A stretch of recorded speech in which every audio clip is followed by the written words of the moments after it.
Alright, well, as you can see from this sign and this building across the way, I'm in Burbank, California, and I'm going to head on the Warner Brothers studio tour. I've done this once on this channel. It was a few years ago, so we'll see if there are different things that they have on this tour, maybe some different sets or props or memorabilia, and we'll go from there. So let's see. Okay, entering the museum area, and they've expanded this to include some more interactive displays. They have a history of the Warner Brothers themselves. They have this water tower replica in the middle. It's pretty cool. Good little picture spot. But they have various photos, videos, the actual Warner Brothers, like I said, some famous films of the past, this overhead view of the studio that you can walk on. And then if you go over here, they actually have studio replicas, little miniatures. I thought that was pretty cool, of the sound stages. And then the thing that stood out to me the most was the Warner Brothers television section. That's what I'm the biggest fan of, so cool to see. I stumped you. Cool, I'm kidding. Great, so throughout the tour today, we'll be announcing a bunch of, by we, I mean me, I'll be announcing a bunch of movies and TV shows, so if there's anything I say that gets you excited, make sure to give me a woo, so I know. Is that cool? Yeah. Woo! Just like that, amazing. So we were founded 100 years ago this past April 4th. So April 4th, 1923, we were founded by the four Warner Brothers. That's Harry, Albert, Sam, and Jack. So Harry was the oldest. He was the president of the company. Albert dealt with money, box office, finances, distribution, all that fun stuff. Then you had Sam Warner. Sam was the technology brother, co-creator of a machine called the Backlot, allowing for synchronized sound in the movies. So if you see any movie with synchronized sound in it, it's all thanks to Sam Warner. Youngest Warner Brothers, a guy named Jack. Now Jack Warner was the face of the company, and he was in charge of the day-to-day operations here on the lot. So the best way to think of Jack Warner was a lot like Walt Disney, but he was cooler because he worked for us. So there we go. Well, we were the first people to own this property. We bought the property in 1928 from a company called First National Pictures, who had built it back in 26. So movies have made on our lot for 97 years, which is unbelievable. And with that comes a lot of history, so let's get into it. Our first stop on tour is our Jungle Backlot set. And this is the only jungle set in all of Hollywood, so no other studio has a jungle. We're the only studio in Hollywood to have a jungle. This whole jungle set was built back in 1955 for a movie called Santiago with Alan Ladd. The Santiago was set in the late 1800s in the jungles of Cuba. We didn't want to spend all that money to bring our cast and crew out to Cuba, so we decided to build our own right here in Burbank for $150,000 back in 1955. Right now, that is a far greater number than back in 1955. But yeah, these two sets you see in front of us to our left, they're what we call practical sets. Now, a practical set is any set where not only can we film on the outside, we can also film on the inside. But this set right in front of us was used in a TV show on HBO called True Blood. Someone ever heard of True Blood? Yeah, it's Merlot's Bar and Grill from True Blood. Right? Instead of being outside out front, said Merlot's Bar and Grill. Cool thing is this is also a multi-fronted set. So if you don't want to film from the front, you film from the sides and the back. You get yourself a different location as seen in the TV series The Mentalist. Does anyone know The Mentalist? Used as 6 different locations, 6 different times for 6 different seasons of The Mentalist. I know we have Pretty Little Liar fans, right? Tentative. Right over here, it's used 7 different times in 7 different locations of Pretty Little Liars. We didn't change the set once. Acted as the same, well, different places, same thing. Didn't have to change it. Over to our left, you got our shed right over here. This shed was used in The Big Bang Theory. I know, you didn't even hear what it was from yet. In any episode when Sheldon and Leonard play paintball, the rest of the gang, they're playing paintball inside of this shed. That is your Nalini Penny gets her big breaks, an actress starring in a hemorrhoid cream commercial. Yeah. For the horse. I like how you were like, yes, it is. It's true. Prep H. Yeah, filmed in front of our shed. Additionally, we filmed the post-credit scene to Aquaman there. Yahya Abdul-Mateen II's Black Manta is rescued by Randall Park's Dr. Shin, and they vow revenge on Aquaman right behind us. See this big wagon of bushes to our left? Does anyone know what we call this thing? It's called a... Very close, it's called a bush wagon. Bush wagons are used by set dressers, production designers, directors to hide any sets we don't want to see. So if we don't want to see our lagoon to our right, you take the bush wagons, put it up to the lagoon. Looks like our jungle keeps on going. Speaking of our jungle keep on going, take a look to your left. All the way down this path, it used to extend about double the length past those metal bars. And that was home to the old Waltons cabin from the TV series The Waltons. Does anyone remember The Waltons?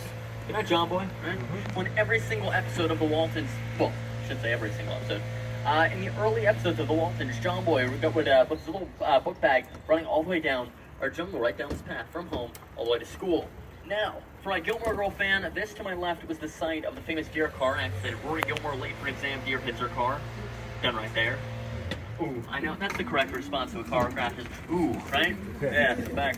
Now, we made a movie here, well, can't say that. Do I have any fans of Jurassic Park? Cool. That was a Universal Studios movie. Yeah, Get Out. As I already spoiled it for you, we did film one scene from Jurassic Park right where we're driving. Scene where the Jeep is driving through Jurassic Park. Sam Neill driving, Laura Dern passenger seat, Jeff Goldblum sitting on the back with his shirt unbuttoned. T-Rex chasing them, and then Jeff Goldblum says, "Must go faster," and they pour the Jeep all the way down this path. We're not a theme park, but that's as closest we're gonna get to a theme park ride. Over to our left, for my Pretty Little Liar fan, this is Allison De Laurentiis' house from Pretty Little Liars. Additionally, this is used in a TV series called Lucifer. Has anyone watched this? Yeah, so Tom Welling joins the cast later on in the show as Cain, one half of Cain and Abel. This is Cain's house from Lucifer. Yeah, wow, right? Now this is what we call a facade, and just like the name implies, it only goes back about 3 feet deep, just a false front. So how do you create the illusion this house is a real house? You get your actors to walk through the front door, make a right or a left, cut the camera, move to a sound stage where all your interiors are going to be built where everything is flat and everything is controllable. Now to your right over here, you're going to find our lagoon, which would have been home to Tim Burton's directorial debut, a movie called Pee-wee's Big Adventure. Has anyone seen Pee-wee's Big Adventure? Cool. Middle of the movie, Pee Wee Herman swings his bicycle via a vine over a lagoon in the middle of a jungle. Or welcome to the lagoon in the middle of a jungle, where Pee Wee Herman swings his bicycle via. I'm not gonna keep saying it, it's a loop. Yeah, that scene done right here in our lagoon. Right, fans of ER, George Clooney playing Dr. Ross comes back from Magala. Sees a boy stuck in a sewer drain, jumps in our lagoon, saves the kid stuck in a sewer drain. And was anybody familiar with the 1970s Wonder Woman show? Linda Carter. Cool. Anytime you see Paradise Island, Themyscira, story right here in the middle of our lagoon, right? All the Themyscira scenes were done here in our lagoon. Now it takes about 8 to 10 hours to fill our lagoon up with water, and if you ever need an actor to go inside there, like Linda Carter, you have heating coils built underneath the surface that heat up the water to about 85 degrees. So it's actually very comfortable, believe me. Right next to it, you got yourself, Ira's Roadside Diner from Clint Eastwood's $1 Million Baby. Yeah, that's one of our 10 Best Picture winners. In the film, Clint Eastwood and Hilary Swank go to Ira's Roadside Diner. They order the best lemon pies around. They have a heartfelt conversation inside of this set. So this was an actual practical set, which is pretty fun. Using one of our 10 Best Picture winners. Additionally, this was used in All-American, but nobody has seen that show, so who cares? Now, we're not actually going to go down Warner Village, but this is what we call Warner Village to our left. That is our newest Backlot set, built in 2004 to be a suburban town set. Here's the interesting thing. On the inside of these homes, they're production offices. So people write scripts in there, have meetings here, things like that. Would have been used in a ton of things. Big Bang Theory, is Euclid Avenue, The Connors, the George Lopez Show, Fuller House, shows like that. Take what's to your left, those are just office buildings as well. These were all built in 1972 by Columbia Pictures, who actually co-owned our lot with Warner Brothers in the 70s. And that relationship lasted until 1989. We made a movie over in England called Batman with Jack Nicholson and Michael Keaton. Now, we made so much money from Batman in England that we were able to buy back our studio from Columbia Pictures, as well as acquire the Columbia Ranch, about a mile and a half away, where they would have done some TV series like Bewitched, Dennis the Menace, shows like Fresh Prince of Bel-Air, WandaVision, that was Westview on Warner Brothers Ranch. So yeah, we acquired that property and bought back our studio, so pretty fun. You might notice none of our buildings have signs on it. That's because the name of the game here in Hollywood is versatility. Warner Brothers used to say anything for the picture. And that meant this entire property should be accessible for filming. And if you had signs on these buildings, you wouldn't be able to reuse them as anything else. So of course, maybe whatever the sign says it is. And as you can tell to our right, people just graduated. But right behind the graduating people is a sign on a building. So, that's a Warner Brothers television building. Anytime a writer, director, actor, producer, showrunner needs to sign their contracts, they'll sign their contracts right there at Warner Brothers television building. Thank you. All right. Congratulations, everybody. You're welcome. NYFA, it's a great school. Excellent. New York Film Academy. in California. I don't know why New York Film Academy's in California. I'm an alumni myself, so I can say that. All right, welcome folks to, get ready, Medford, Texas, from Young Sheldon. So welcome to pretty much all of Medford, Texas, from Young Sheldon. This whole area is what we call a dressed set, because it's just like the human being, dressed and ready to be shown to the public. Yeah. So, oh, you know what that means, everybody. We had a runner. Yes. So stay with me, don't run away, and I'll count you up. Alright, so, as I mentioned before, everything you see here can be changed, altered, customized, added on to, taken away to become some other place in the entire world. It doesn't just have to be, well, a New York City. Not that this is New York City, but it's what we call Park Place, because carts park their carts. People park their carts there, and it's a place. Has anybody seen a movie called Ocean's 13? Cool. So in Ocean's 13, George Clooney and the rest of the gang, they go to Vegas and they rob a casino. So we went to Vegas and pretended to rob a casino, right? No. So if we went to actual Vegas, we actually rented out a casino, you not only have to rent out the casino, you also need to rent out every hotel room attached to the casino, as well as pay the paychecks of every employee working in the casino on the days you're filming, as well as pay for any potential losses that casino might have made when you were filming.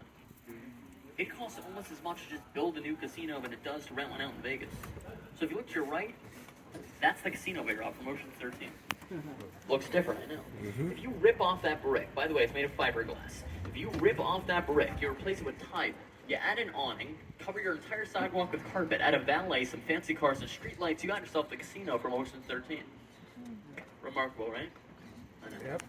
Now we are about to go to probably one of the most, well, one of the oldest backlots we have here in our entire property. Now this was all built back in 1933 for a movie released in 1935 by James Cagney called The Frisco Kid. Or The Frisco Kid was an old gangster movie that was set in San Francisco.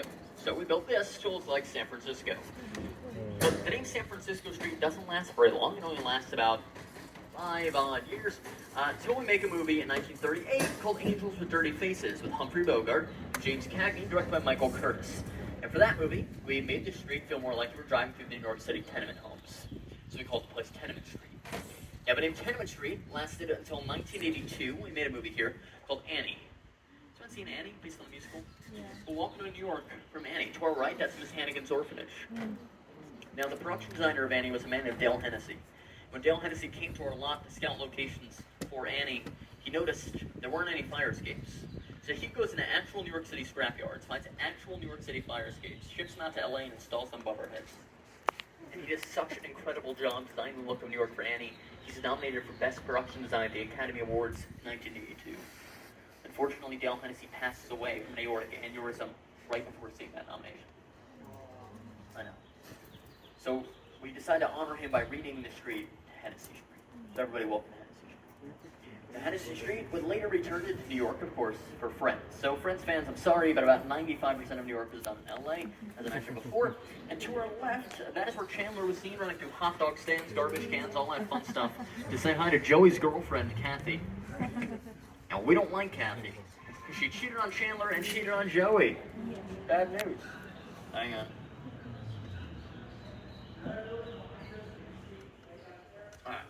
But, you know who we do like?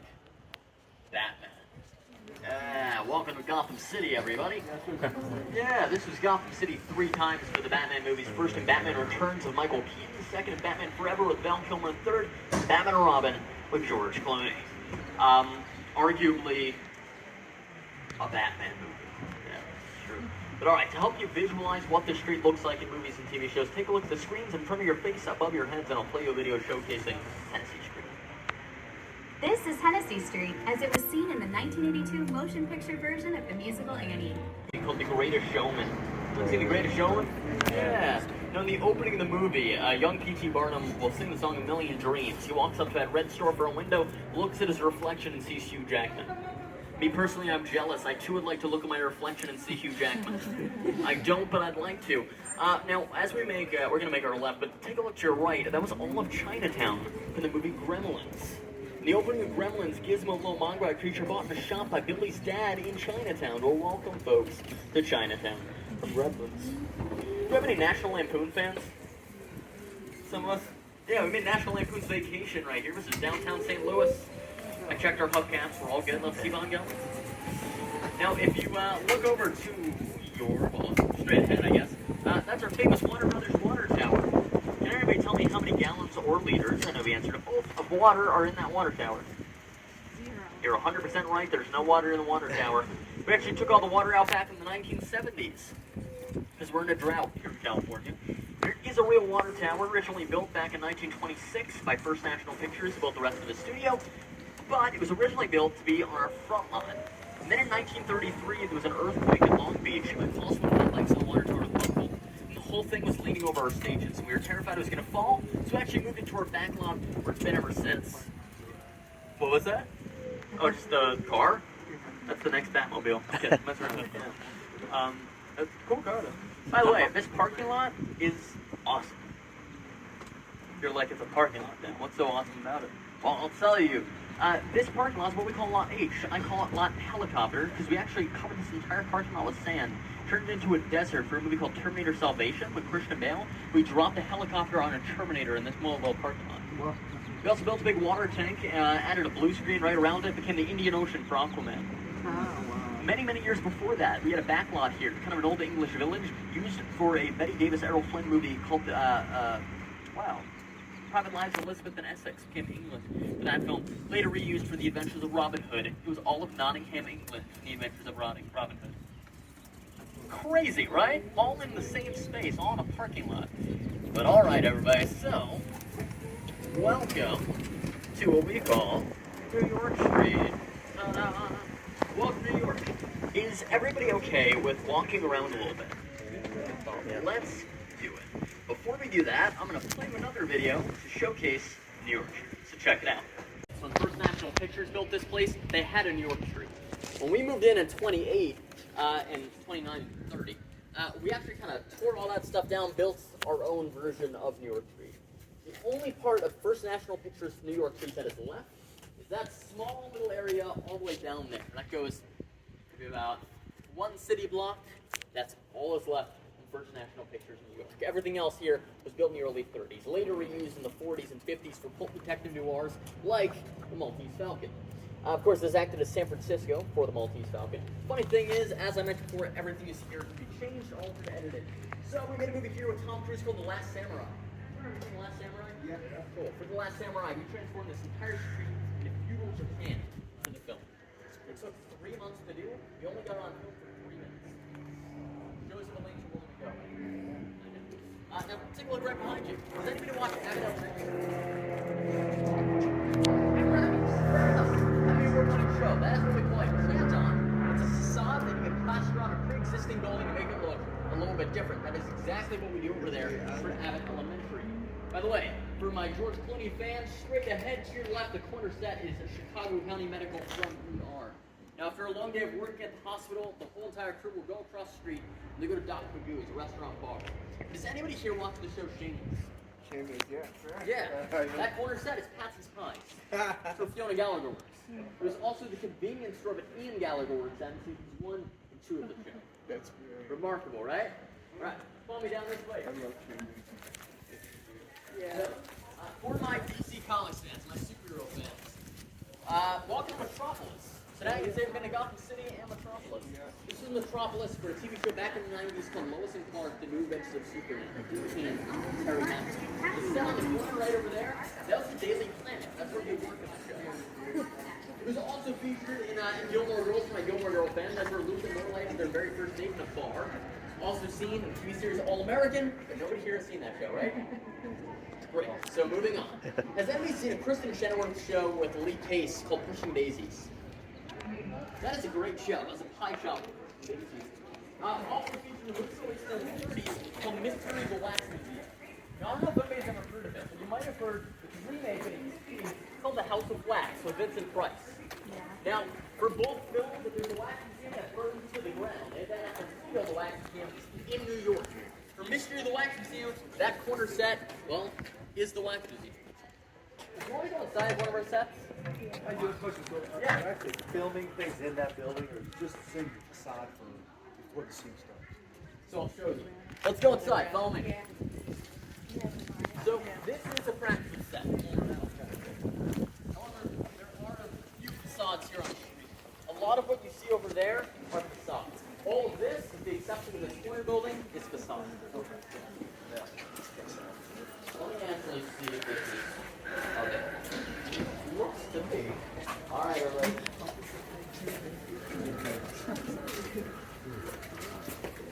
Welcome to the Daily Planet. It is. Yeah. Is that a Perry White? So the front lobby of the Daily Planet from Lewis and Clark, the new invention of Superman. How cool is this? Isn't this amazing? First thing you'll notice is that we don't have a ceiling. Or a second floor. The reason why we don't have a ceiling is because of those metal bars you see above your heads. That's when you hang lighting and sound equipment. Now, we had a ceiling, you have to have all the equipment in the set itself, making this place impossible full of sitcoms. Because sitcoms by design film very flat, very even, very head-on. If you had equipment in your set, you can see it in the frame of the camera. So in order to get around that, you just don't put a ceiling, you hang all that stuff up there. The reason why we don't have a second floor is similarly, equipment is very, very heavy. You don't want to waste time in the day of filming, bringing stuff up and down the stairs. So it begs the question, right? Okay, Dan, if you don't build a second floor, how do you do a scene that takes place on a second floor? So when you build a staircase, it doesn't go anywhere, right? You film whenever you meet your peer, when you're done, your actors will do this. They'll walk up the steps. A lot more steps than I thought. They walk up the steps. They go right here. There's another staircase down here. And they walk like this. And you all can't see me. So at that point, they cut the camera, they move to a soundstage where everything is flat, everything is controllable, where we build a doorway in your entire second floor. Now in your soundstage, your actors walk through the doorway to do everything they need to on their second floor. When they're done, back through the doorway, they cut, move back more practical, then walk out of this doorway, come down these steps, and you, the audience, wouldn't know the difference. Mind's blown. You don't seem too impressed, don't you? We're at the soundstage of Paramount, so it's like which one, the Paramount Tour? yes, the soundstage is amazing. It's like In Friends, or my Friends fans? Yeah. Yeah. When Joey has his big movie premiere, he invites Chandler as a +1. Chandler falls asleep in the middle of the movie. yeah. Yeah. The movie was called Over There, which, funny enough, was a nice nod to a movie with James Cagney called Yankee Doodle Dandy, in which there's a song called Over There. By the way, Yankee Doodle Dandy also filmed right in front of this theater at the same exact location that scene from Friends happened. Additionally, back in 1954, Judy Garland would have been the lead in A Star Is Born. She attends her husband Norman Main's movie premiere at our fake theater. Not the only, last movie to film here. Of course, Betty Davis, Joan Crawford were here for Whatever Happened to Baby Jane. The opening of that movie takes place at a concert hall right here at our theater. When Baby Jane Hudson is done singing I Wrote a Letter to Daddy, the entire family goes in that alleyway and hand away Baby Jane Hudson dolls. They're terrifying. Then her dad goes where he goes, you did such a good job. I'm going to get you some ice cream. And she says, not without my sister. And that leads to the rest of Whatever Happened to Baby Jane. Now, if you haven't seen Whatever Happened to Baby Jane, go watch Whatever Happened to Baby Jane. It is a brilliant, brilliant movie. Alright. Alright, see more? You want to see more of our studio? Yeah. So, put your camera across the street and hop on our car. Right.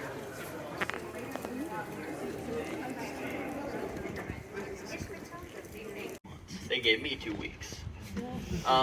So I had 2 weeks to learn, I don't want to say everything. I heard everything. Or almost everything. So I've been doing this for about 1.5 years. I'd say about 30% of my knowledge is what I learned in training. 70% was my own personal research. Nowadays, my tour is about 80% my own personal research, 20% what I learned in training. That you couldn't possibly know every single thing that possibly filmed here. Nobody does. And the simple answer to why nobody does is because they didn't keep records of it back in 1927. So, you know, I know a lot. I don't know the most. There are people who know much more than me. But I'll be honest, when I say at the beginning of my tour that I'm good at my job, I'm not joking. I know what I'm talking about. You're in good hands. Thank you. Speaking of in good hands, I guess somebody who would be, you'd be in bad hands if you were with Jim Carrey from The Mask, right? Yeah. Well, straight ahead, that was the building right behind Jim Carrey during the Cuban Pete dance number. Yeah, when he's in his yellow kind of jumpsuit dodging bullets from the police right in front of our green set right over there. Yeah, get your photo. Absolutely. By the way, off to our left, soon to be straight ahead, this was used in another Humphrey Bogart film called The Big Sleep. In the film, he plays Philip Marlowe, co-stars with his future wife, Laura McCall. And Philip Marlowe, played by Humphrey Bogart, camping out at this set to our left with the golden accents on the window pane at Acme Books. It's a bookshop. Funny enough, Acme, same name as the Looney Tunes. To get information on a rival bookstore across the street, A.A. Geiger's, right? And then it's going to be the brown set off to our right. Because he's Humphrey Bogart, he's flirting with every single bookkeep in the entire area. But okay, everybody. So, Friends fans, get excited. Because I know why you came here today. It's not to listen to me go off and talk about the history of the studio. It's actually to take a photo of the Friends fountain. So here's the thing. Yeah, here's the thing. First thing I'm going to let you know. That couch you're going to sit on, it looks comfortable. It's not, I promise you. It's made of fiberglass. So please, please, please, do not jump on it like Joey does in the opening. You'll get yourself hurt. The second thing I'm going to let you know, don't sit on the armrest or the backrest. You can go there, I'll back up. No, I'm pulling. So the football match, the rugby match, come on, it's down the line path. Big Bang Theory fan from Sheldon Leonard the gang goes to the Renaissance Fair. And of course, you have Sheldon insisting on seeing stuff. Yeah. The fountain? No. That was out in the early 40s. So listen, I don't know the original of this word, but it was seen in Murphy Brown, it was seen in the original 70s Wonder Woman show, used on a cover album, an album cover for the Monkees. So, you've seen a ton of things before. What do you all watch? Watch Friends? They go, no. I watch Gilmore Girls? No. Pretty Little Liars? No. ER? No. The only thing they watched was The Big Bang Theory and Humphrey Bogart. So I gave a 2-hour tour just talking about Big Bang Theory and Humphrey Bogart films. It was a ton of fun and incredibly stressful. No. But to be fair, there was a little cheat code, and the cheat code was that halfway through the tour they go, hey, can we use the bathroom? I go, yes, use the bathroom, go to the bathroom. And I'm like, take as much time as you want. But I mean, I could give a 6-hour tour. By the way, walking to Abbott Elementary. Yeah, if you look through the front door, you can kind of see a little bit of the school. Just a backdrop. So whenever you see actors going through the front door, they're making a right or left, they don't go straight. Because they hit a wall, which is very wildly coyote of them, right? But alright.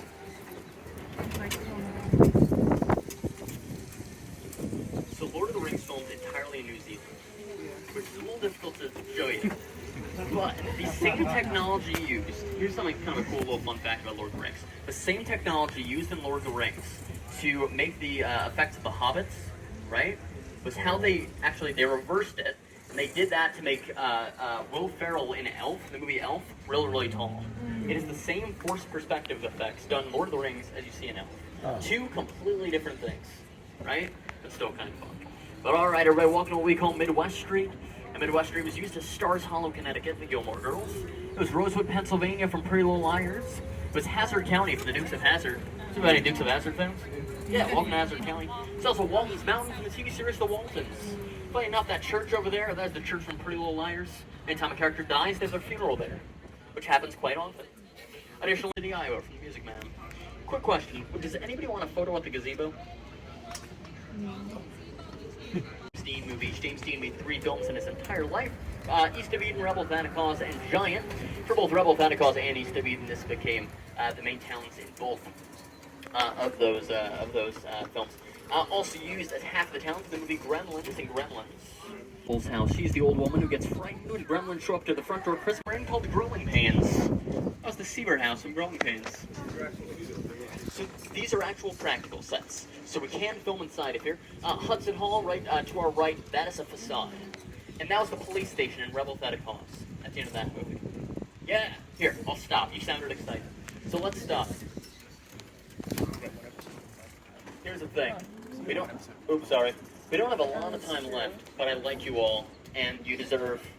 So we get a 5-minute buffer with all of our tours. So I'm going to lead into our 5-minute buffer. Is that cool with you all? Yeah. All right, cool. So, real quick.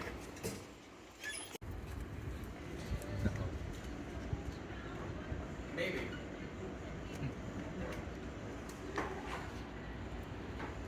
That's it.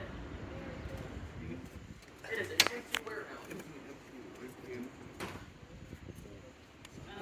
There is nothing inside. kind of practical set we saw in New York, right? Yeah. So done in a sense.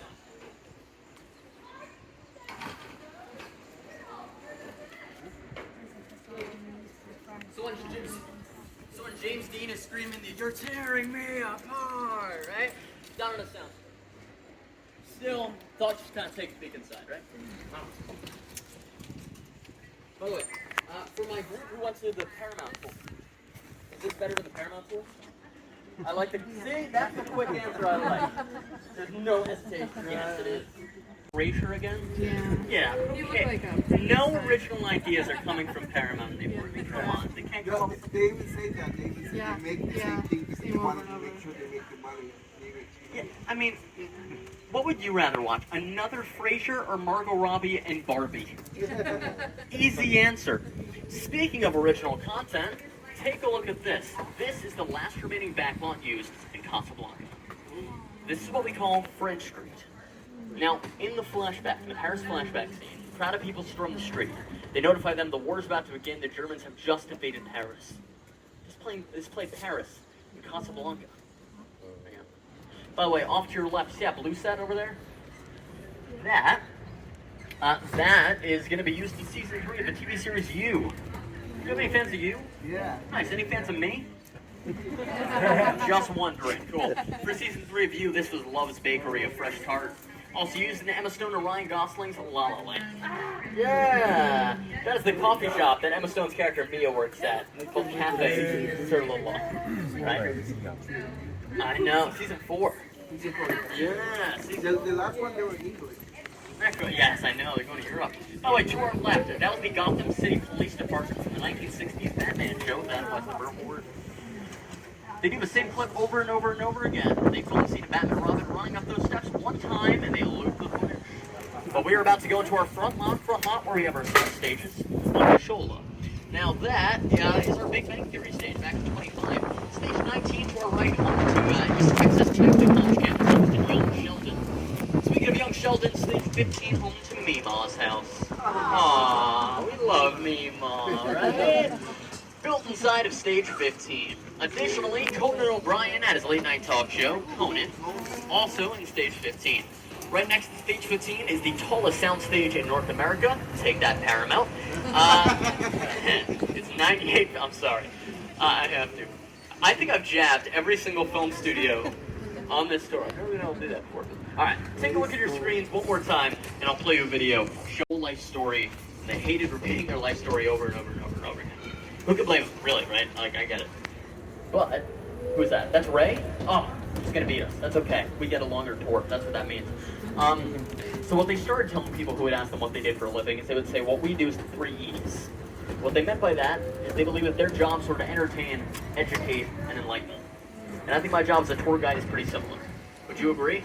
Yeah. Nice. Did you all have a good time today? Yes. Cool. Did you learn something? Yes. Excellent. Was anybody enlightened? Yeah. I don't know what that means, but I'm glad. Kidding. I'm messing around. So, sorry. Ray's backing up. What happened? You're backing up. No, I know. I stepped on my brake, and they all lunged forward. Oh my god. Like that time I saw Austin Butler. Okay. I met Austin Butler and the whole crew. Long story short, I'll explain to you a little bit. Met Austin Butler, he was parking, bodyguard comes out to open up the door. Bodyguard doesn't know that we don't point out celebrities here at Warner Brothers, and says, stop. So I step on my brake, my whole car goes like that. Austin Butler walks out of the passenger seat and starts cracking up, goes, dude, you're fine, how you doing? Because of course he's playing Elvis. So he goes, you're fine, man, you're okay. Play Austin Butler story. But alright, everybody. So, once we pull up to the exhibit, you're going to want to grab everything. You'll exit to your... Okay, once you reach the end of the Backlot tour, you can go into this display that they have for various DC items. You can see here the car from the latest The Batman movie. The Batmobile from the latest The Batman movie, and the costumes worn in that. And here's another view of costumes from The Batman with Robert Pattinson. And then they also have various Justice League costumes, like you see here for the latest movie with that, and then Shazam over here, a movie I've actually seen recently, and that was a good movie. And then here's what I was mainly looking for. They have the 1989 Tim Burton Batmobile, one of the Batmobiles here. This is the Batman I grew up with, so I feel like this is the only Batmobile. But they have it, the one used, or one of the ones used in the movie. So this definitely draws my attention compared to some of the other things. Like they have Batwing prop from, I think this is from the Batman. And then this is from, I believe, The Dark Knight? Yes. From the Christian Bale Batman movie. But it's just not as memorable as the 1989 Batmobile, I feel like. And then they have this full-on Batcave replica room. The Batman costume. I think this is also from The Dark Knight. And then various Batmobiles rotating on the screen. It's like you're in the Batcave itself. And then they have a Daily Planet display, which is pretty cool, including with the Superman costume and a little Fortress of Solitude reference. This costume was from Man of Steel. So they have that one on display there. And then they have a prop of Clark Kent's desk, including Daily Planet newspaper prints. And yeah, pretty funny little taste of the Daily Planet Clark Kent desk. And then they have these costumes. Again, this is the main one that I feel like is from my childhood, the main Batman, the Michael Keaton 1989 Batman costume. They have the Christopher Reeve Superman costume, which actually looks very simple overall, especially compared to the more modern ones. And then they have the Linda Carter Wonder Woman costume on display. But yeah, just going back to this, I mean, this is the most interesting to me, the classic. And then here is a 1989 Batman mask. I guess it's called a Batman cowl, but this is one of the ones used from that series. And then here is a Friends set replica. It's actually the set, they said, from Friends. And they have actual sets from The Big Bang Theory as well that you can take pictures in front of. So they have very sort of famous displays here, so you can take pictures there. And now, at the end, we'll go into the Warner Brothers Studio store. So let's go inside and see what's in store. Get it? Never use that one. So they have various Warner Brothers merchandise itself. This mug is pretty cool with the studios and the logo. And they have a lot of Gilmore Girls related items, a whole section related to that. So you can, if you're a fan, you can pick up any of those, including and even more Gilmore Girls related merchandise. You have the Stars Hollow shirt, and then this is actually a Stars Hollow map on a shirt. Deuce, I forget if it's pronounced Ducey's Market, Al's Pancake World, Chilton merchandise, some more mugs with the Stars Hollow map. Yeah, there you go, all the Gilmore Girls stuff. Dragonfly in here. And then, of course, you gotta have the classic clapboards and Warner Brothers related shirts and jackets and hoodies and tumblers with the logo. You can get a golf visor, then kind of the classic Warner Brothers logo, more mugs, and yeah, no shortage of those. I actually have this book in hardcover and it's pretty interesting. Would recommend it. And then just more shirts and hoodies. And then various Warner Brothers studio related shirts with either cameras or the logo. This book looked pretty interesting too. It's a larger hardcover. And then the 100 Years shirt. Well, hopefully you enjoyed that video.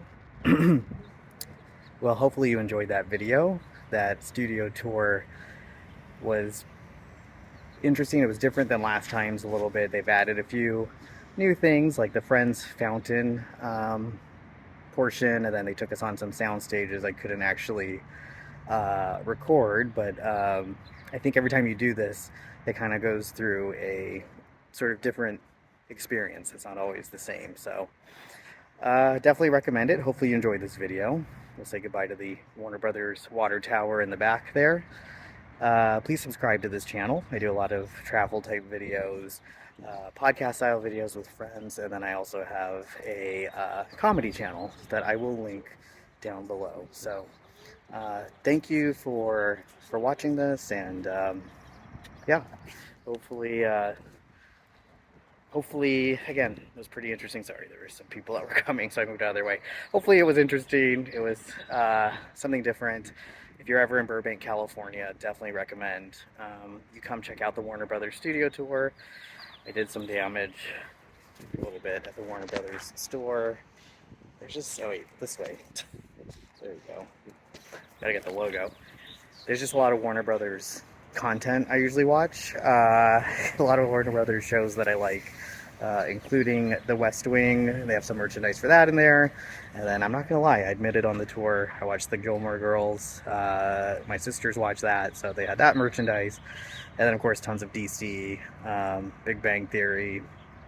They have a lot of things that they own. Fuller House items were in the store. But anyway, thank you for watching, and please subscribe, and I'll see you next time. Bye-bye.